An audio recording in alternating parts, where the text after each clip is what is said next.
Okay, white to play. Now we have the advanced. C5, C3, knight C6, knight F3, queen B6. Okay, this is playable. Usually queen B6 comes first. Now this is pretty much the wrong approach. Let me just introduce the mainline theory in case you're learning openings.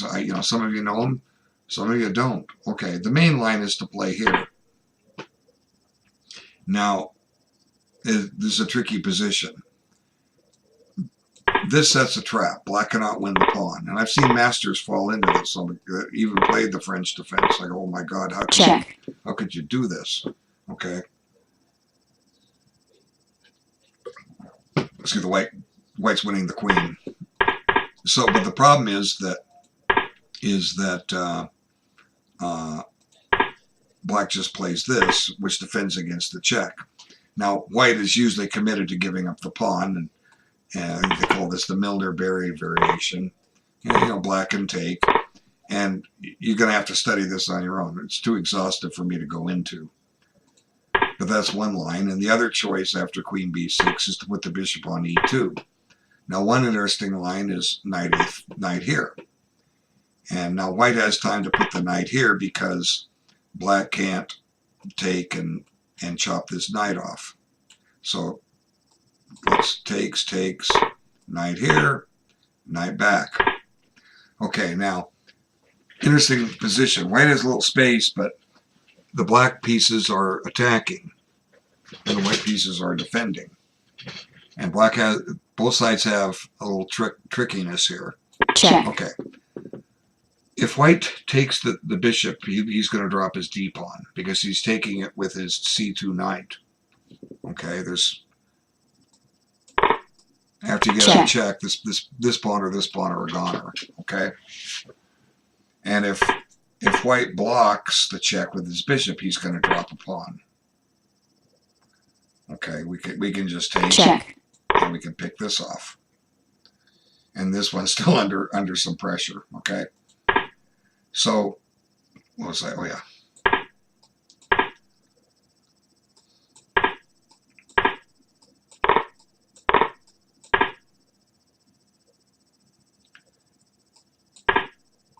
So, white, this is white's move. He surrenders castling. He'll castle by hand later. And the books call this unclear. Anything can happen. So, your French defense player is black. You want to learn this line. If you play against the French, you want to learn this line, okay? I can't do everything, but you're going to have to put some work in. Okay. Let's see how it goes. Well, but I think this is the wrong approach. Let's see. So here, it's tricky. Bishop f4, trying to keep this a bad pawn. Let's see what happens. Okay, usually we don't do this in a French, but we'll see what happens. Now that knight's under a little pressure on c6, and black also has to watch out for this check.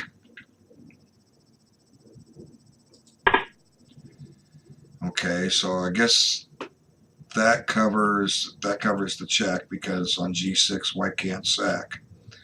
But look what black's done. He shut his bishop in, and his other bishop doesn't look too good. So a good move for white would be just castle. Well, that's a good move too. Now both knights are pinned.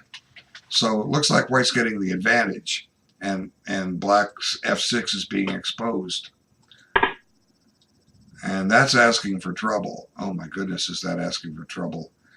Queen h5 check is deadly. G6, we take it. Let's see what happened. Check. Yeah. So, if you move the knight, you don't bother with the queen. You just checkmate. You just win the king.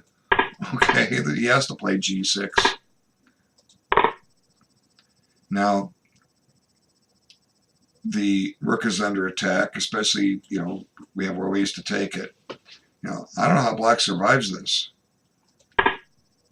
He's going to run his king.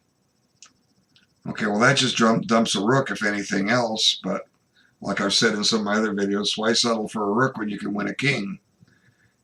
This check forces the king to c7.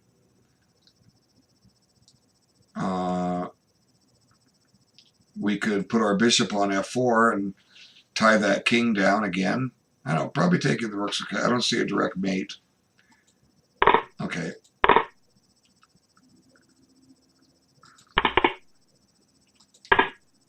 Now, I save the knight. Very good. Now he's going to maybe come in here. Maybe. Check. But, you know, look at Black's clock. See, it's one of the reasons why Black has a bad game. You know, sometimes I'll go into great detail and talk about the time. And I've done this before with my students, and I don't want the lesson to take a negative feel to it. You know, it's like if you don't put on suntan lotion at the beach, you're going to get a burn. So next time you go to the beach, you're going to wear suntan lotion, right? You don't put your finger in a light socket because you're going to get shocked. So next you do it once, you get shocked. Next time you don't do it. So you lose a game because you play too quick. In theory, you slow down. That's if that makes sense.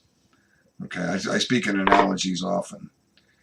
You know, but Black has survived the mate, but White just has a clear exchange, and you know this is a nice looking square to put a knight at some point.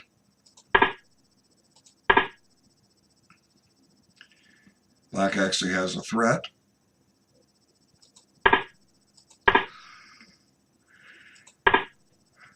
I wouldn't go here. That just invites double pawns. I guess we have to. He's on this. All right. Sorry. So Black's coming up a little creative play. Removing the defender. We got to trade queens here. But this didn't really help Black. You know, the more pieces come off, now you could play king d6. Maybe threatening to go here. Okay, so what should White do? Well, you have to recognize his threat. I would say just retreat the rook back to e1. You know, perfectly good move. He did. Check. And now this pawn is going to fall. He doesn't want it. Why doesn't he want it? I mean, it looks good to me. I mean, I could be missing something. When I see what to me looks like an obvious move, I will say, what am I missing? You know, d4. We'll check. Take this. And now this pawn is pinned. I can't put the king there. Let's come back here. Takes. Takes. I mean, how is this any good for Black? Down the exchange and 3 pawns. Okay, well, he's setting up discoveries. Check. And that looks like he's winning the knight. Well, he's gonna lose something here, or is he? Let's see, b3, knight takes, knight check, rook takes. What's wrong with b3? What am I missing? I guess you have this check. Check. But you know, White's going to go from an exchange up to a piece up. Now there's no more pin. Check. And now Black insists on getting a pin. Then you got to go back here. And that's where the game ended. Well done by White. Black, you need to learn how to play this defense. It's a great defense. Okay, you're going to get very good games with it. Okay, let me stop.